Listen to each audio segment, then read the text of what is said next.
per me le Olimpiadi sono rappresentate da Snoop Dogg, che ho trovato geniale, che è andato a giocare a bocce nel mio posto preferito a Milano, che è la Balera dell'Ortica. Quindi quando l'ho visto insieme alle mie due amiche, le proprietarie della Balera, mi sono emozionata tantissimo.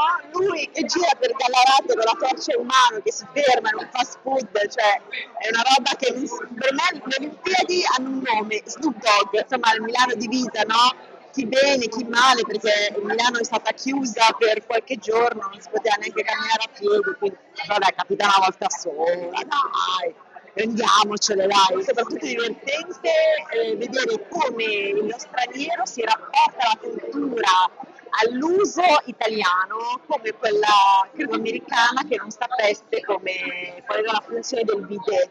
Quindi questo per me è veramente molto divertente.